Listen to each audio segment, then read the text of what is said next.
Focus, running, wants to get back into his base as fast as possible, wants nothing to do with the rest of this fight. He does end up stunning himself, but he's safely into the base. But you know who's not is going to be, of course, Stolmanen. And they're going a bit deep here, trying to just get this kill onto Focus as Ana, Seb, all of them. They're just running in. Focus, is he going to make it out alive? Yes, they managed to go and keep him in, but it's not looking great here for SSA Spartan. He's trying to run. Wish is going to go down, though, as Spartan manages to get himself back. And oh my god, Ana, he wanted the fountain dive, and he's still alive.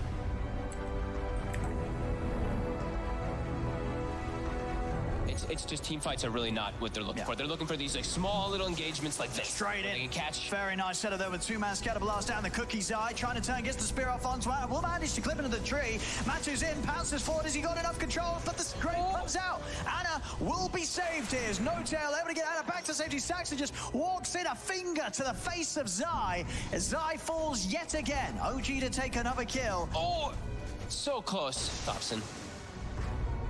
2 HP, I saw it, you saw it, we all saw it. 2 Everything. HP. Strength tread. Oh, it's 1! It was 1 HP! It was oh my goodness, 1 HP, ladies and gentlemen, take a print screen.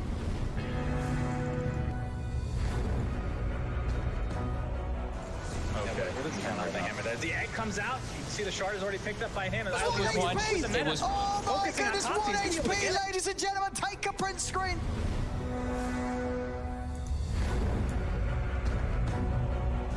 Okay. What is the hammer there? The egg comes out. You can see the shard is already picked up by him. And ILTW with the meta focusing on Topsy. He's going to be able to get it as the egg goes off as well. Nice impale from Soxa, but a big epicenter onto 2. Down goes ILTW. A huge initiation from Seb. And that's going to cost them 3 and make it 4 with Kuroki dropping to the deck. And this is likely to be a full team wipe if they're able to get Miracle here. Seb is actually going to stay alive throughout all of this. What a crazy counter initiation, turning into an ultra kill for Sumail.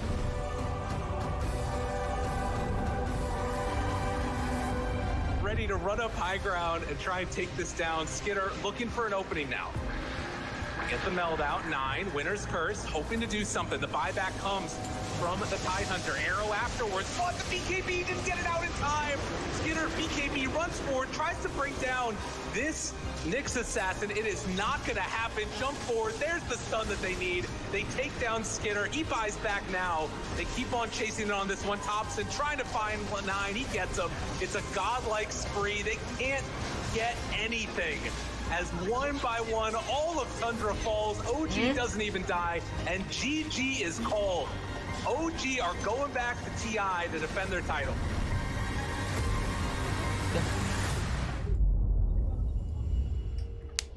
OG did place 5th and 6th in Season 1 and Season 2, not qualifying for either major, Singapore Major or the Annie Major.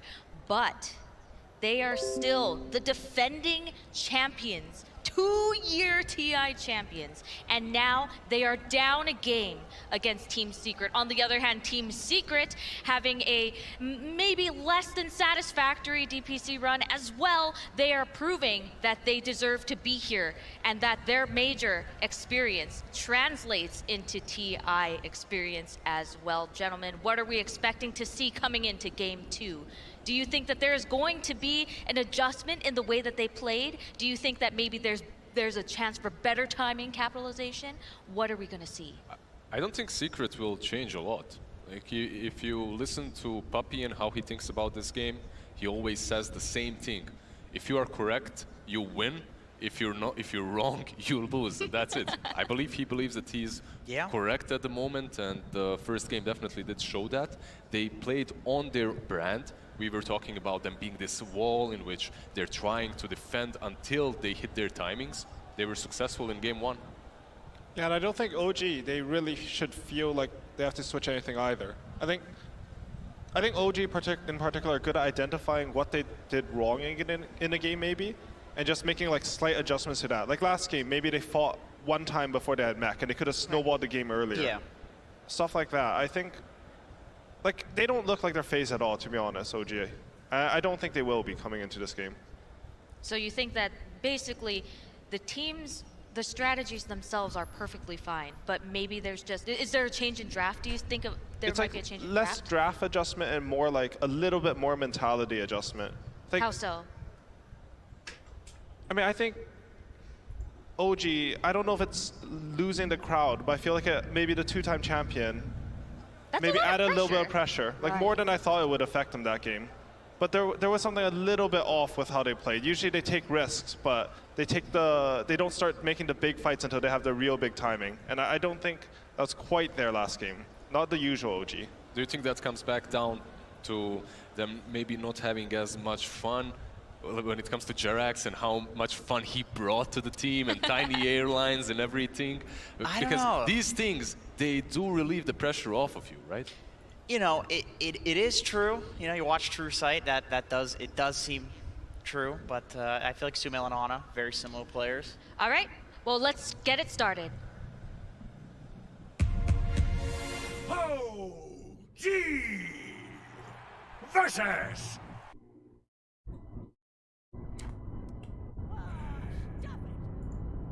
Or game 2 between EG Morphlingnya and udah ban then lah, OG and anjing. Team Secret. Sahin Let's see Morphlingnya. what the draft brings for us today. My name is Mr. Apple Plus. Joining me is Effie and Syndrin. Well, Effie, can you tell me a bit of your closing thoughts about last game in the draft? Did you feel like it pick was Morphlingnya what you'd lah. expect considering those drafts? That game was incredibly action-packed, which is definitely what we expected looking at it. But as it progressed, something really stood out to me with OG's draft that I didn't consider earlier, which was, if you take a look at their cores, they had a Diffusal Blade Ursa, they had a Quaswex Invoker, and they had an offlane IO. So their wave clear was lacking. And even though they had no wave clear, they were making these aggressive plays into Secret's triangle over and over and over again. And they did overpower them a few times and it looked really good for them. But this issue made it so that Secret always had a way back into the game. So going into this draft, I would like to see a little bit more shove coming out of OG. Would you agree with that sentiment? Yeah, I definitely think it played a relatively big part in that game. Like, obviously, the whole wave clear problem becomes more prevalent when they actually have their advantage and they have the Aegis, right? That's when you want to push in all the lanes and then have this firm iron grip on the map, but they never really were able to maintain that. Also because they never really convincingly crushed a fight. Like most of them were pretty close. Like even if OG came out with 1 or 2 kill advantage, they had used all the resources they kind of needed to reset anyway. So I agree. I think a bit more wave clear would definitely go a long way here for OG. So far so good with Titan first pick. Can act as a decent wave clear as a support. Even if you don't get the CS, at least you know, deal with the wave pretty effectively. You're good at defending towers as well, so you prevent getting yourselves at a map disadvantage. And well, before we look too much more at the picks, I just want to say about the bans, really interesting dynamic here that this time around OG, they banned the AA, and therefore this time Secret will ban out the IO. And OG actually ignoring Monkey King as a potential first pick here. They could get it now if they wanted to. We see Enchantress actually as one of the first picks for Team Secret. Very, almost not picked hero. Effie, can you tell me what the thought process is here? Is it just to debuff the Elder Titan? So Enchantress was a hero that was incredibly popular earlier, but she fell off because every time she's strong, she gets nerfed over and over again. But the most recent nerf was just her cast range, and Enchant was really bad with a lot of neutrals being nerfed as well as a result of the strength of HOD and things like that. But Enchantress functions similarly to Ogre actually, in that she's an incredibly tanky support, and Puppy does like to play heroes like this, right? At some point, even outside of laning, it can play that vision provider. It can be a bit of a ward, like face checking high grounds and just absorbing a lot of damage in fights, and that is a style that Puppy does like to play. And if you give her space on the map, which is Secret's specialty, just assigning farm to all of their players, she can do a lot of damage in fights. Also, she can dispel, Monkey King comes out and she can dispel Jingu subs. So in this pick order, they specifically pick it only seeing Elder Titan. Yep. I think perhaps this is a strategy that Secret have, that they understand Elder Titan has incredible prowess in lane, and maybe in their playbook, this is one of the only picks that exist that can match or beat Elder Titan in lane. Enchantress is so dominant in lane, and when she gets level 2 by getting 1 creep with Enchant and having impetus, that I think she can actually overwhelm Elder Titan. In addition to that, she plays like between the lane and the jungle. That makes it harder for Elder Titan to hit his spirit on both heroes in lane. I think Elder Titan thrives when there's two laners playing together that are very easily connected with, so you get the full value out of that. So perhaps that's the idea. Like, I don't see any other real justification for it except if they're just trying to surprise OG here, just because, like Effie said, this hero isn't very popular, it isn't widely regarded as very strong, and usually when Secret pick it, it is to win a lane, so that has to be the logic here. That's a very good point, and I wonder if this Magnus pick was something that Secret were planning for going into this draft, or if they just took it away from OG, because the success that they had with the ET and Magnus combination in group stage was actually absurd. They came back from this ridiculous game versus IG where they were losing. They lost 5 fights in a row. We thought that perhaps that could have been the end for them, but there was this empowered ET just whacking away with his natural order on top of an RP, and it was just incredibly strong. So I'm just curious where they're headed with this Magnus, if they're going to play around it as a pseudo carry or if it's just going to be buffing another hero on their team. So seeing OG's first two, do we think Elder Titan is somewhat assigned yet, or because OG is one of the teams that like playing it off lane the most, right? But they also do play it on no tail. I think it's one of those two most likely for the team playing it. Don't really see it that even Sox has played it actually a couple of games here. So it's 3-4-5. When they pick it together with Monkey King, no, it's just completely open, isn't it? Yep. ET could be 3-4-5, Monkey King could be 2-4, and technically one. Has Sumail played Monkey this event? I'm not sure, but I'm sure he can play the Monkey King. Yeah, he plays it. I know he plays it. So, yeah, I mean, OG is the king of flex picks anyway, so for sure. This is the kind of mental games. We were talking about this last draft panel, how OG sometimes it seems like they're flexing, but the reality is they're baiting, and they already have an assigned position. Do you think you can be seeing here this time? I think it's less clear here what the bait exactly would be, because I think, for example, with the Mars one, it's less common for it to be played 5. Yeah. Like Secret might have had it in the back of their minds last game, but here it's way more like quote unquote obvious if Elder Titan goes 3-4-5. Like the bait here would be if Elder Titan is mid, right? Or carry, but I would be very surprised to see it. I would love it, but I don't think that's what we're gonna get. So less of a bait, more flex probably in this scenario. Thompson did it once against a meeple, but that's a very specific situation to do it against. Very specific. Effie, I'd like to ask you: are there any bans that really stand out to you on the second ban phase that you'd like to point out? I think banning Shaker was the correct choice, because just leaving it open with the starter they had with the melee heroes and just not kind of accounting for a potential morphling was a mistake. And they got it out from the very beginning, so that's just a respect ban straight up, right? And it takes away issues that they may have with the ET and the Monkey King. So nothing too particularly strange here. The Juggernaut is a little bit unusual in that we haven't seen him as one of the most contested heroes in this patch, but it just seems like OG don't want to get outpaced at the start of the game. OG also value Mag Jug a lot themselves. It's a strategy they play, and they know Secret are very capable of playing these heroes. Interestingly, the Wind Ranger here, which could both be a mid and a 4, most likely one of the two. I feel like I'm seeing a plan here from Secret that, okay, if you guys have Elder Titan Monkey King, we're going to pick heroes that are hard to hit, right? Yep. So you have the Enchantress with Untouchable, you have Wind Ranger with Windrun, and now that OG picks Legion Commander as well as Clinks, I think Secret, even if they had the plan of playing the Wind Ranger 4, they might be upgrading it to a mid hero here. I think it's actually a very good Wind Ranger game, especially when you look for the potential Ags in the build. It seems very, very strong, but obviously they can keep that choice for last. If they pick their carry now, then they can decide a little bit later after seeing OG's final pick. So I think in Secret's position here, you need to decide what's more important. If you pick your carry now, you give OG a counter pick to your carry. If you pick your 4 or your mid, you're showing your hand, right? So what do you think is more valuable? I don't know.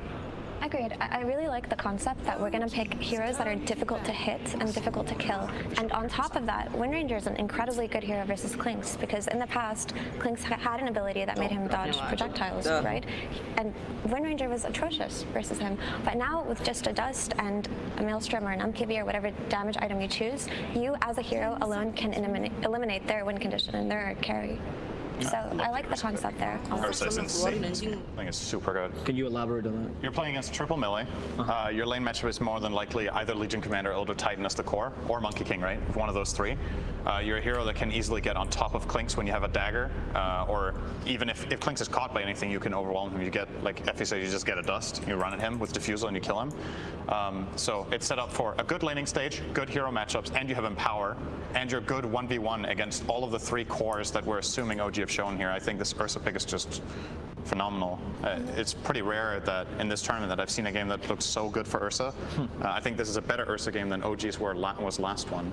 But. Yeah, and something that I would like to comment on regarding the Ursa pick, which makes it very nice, is when I saw this Klinks pick, I was like, okay, typical Sumail Klinks, right? The way he has been playing it throughout group stage is he even skips boots, doesn't go brown boots, rushes Maelstrom, and sits in the triangle for a while. So typically when something like that happens, you as an enemy, you have to deal with it, right? And there is no better hero for early triangle invasions than a Diffusal Blade Ursa who has a good start.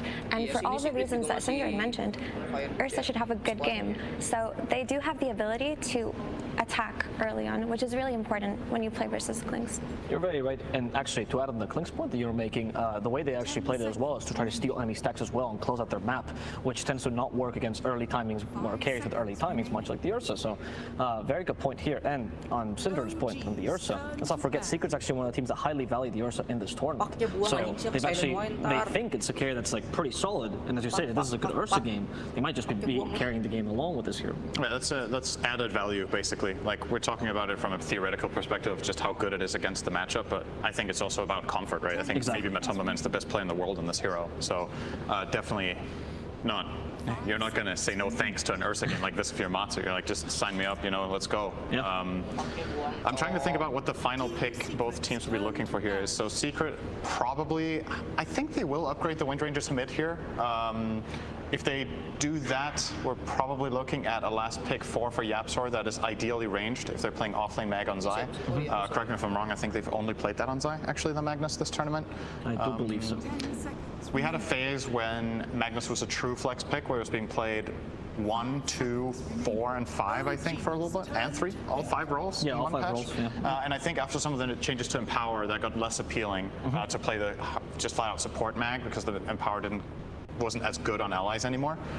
So more than likely, preferably putting that in a core role. OG are going to show their final hero here. It's going to be the Hoodwink. Could be a Thompson Hoodwink. Probably is. Yep. Safe lane Klinks, mid Hoodwink, Legion Commander, offlane, and then support ET Monkey King. Their lanes are pretty good. Or honestly, the Legion, the Monkey, and the Elder, they could be flexed either way because we've seen a lot of Legion 5 from Legion them. 5. And as you said, Seb loves the Elder Titan as well, and he plays the Monkey King in the offlane as well. Yeah, maybe you downgrade Legion just because the Ursa matchup's so bad. But again, for me, the problem is I think any hero you put offlane here, if it's a melee, loses the lane to Ursa Eng. I just don't think you're likely to win there. And my issue with the idea of downgrading the Legion is that then OG would just have no clear way to take the fight because there's no hero that will start it for them really, except the Blink Dagger I'll see later. Yep. So I'm just not fond of that idea. Okay. So what are you thinking here for last pick for Secret? They have a lot of time. Is Ember still in the pool? Because they could, we could still see the Windranger 4. I don't think Ember is bad here. There's a lot of kiteable heroes. It's a comfort. Like Effie pointed out, there's the duel you could have to worry about, but aside from that, I think Ember kind of has a free game. It's hard to land a Hoodwink combo on Ember. Oh, he is banned? Yeah, okay, I can't see. Oh, that's Could we see another Spirit? Oh no, Storm has been banned too. Void Spirit's the only one in the pool. Yeah. Doesn't seem so appealing. I still like Windranger 2, to be honest. That's actually the strategy Beast Coast has been figured out to deal with Monkey King as well. They were running Chris Luck on the Windranger, running her mid, and just, as you said, can't be hit. I think it's good. What are your thoughts on the last pick? So I'm thinking about player preference here because that's what it'll come down to. Because on paper, this Windranger would be really good mid, but maybe at this point and why it's taking them so long to pick this last hero is that they're just asking, do you want this or not? And what else do you want? Isn't Wyvern really good here? Oh, a Tinker. That is not what I expected at all. Okay, exciting. Neither did I, but doesn't that throw back to the idea that try to hit us? Yeah, it's more miss. Yeah, it's a blind. What do you think of that Tinker matchup in the mid lane now? Assuming he's against the... He is against Hoodwink. I think I don't know. I feel like it's just a wash. It's not a matchup I think I've ever seen before. Okay. But just from a theoretical standpoint, I think both heroes just farm. Final points I feel like to hear. Final point. On paper, I do think Hoodwink is a hero that is quite good at catching out Tinker because she can just scurry through the trees and find him and get him there. But if Tinker has a good game, I see Secret overwhelming OG here. And for you, Cinder? Yeah, pretty much. I like Secret's late game prospects here. They have an empowered carry. They have Tinker. Late game Tinker in this patch seems insane in some games. And outside of the catch on the Hoodwink, especially now that the Legion Commander is being revealed as position 5, played by No-Tail here, I think Nisha needs to mainly pay attention to playing around trees because of Monkey King. But if let's say Secret set the stage for a fight somewhere that isn't massively surrounded by trees, or they have vision in the area, I think Tinker can just shine in a game like this. So I do like them. Final point? My only issue is this Enchantress seems kind of out of place in this draft, and she can die so easily to all of these heroes. So this is the wonky hero that I need to see. Well,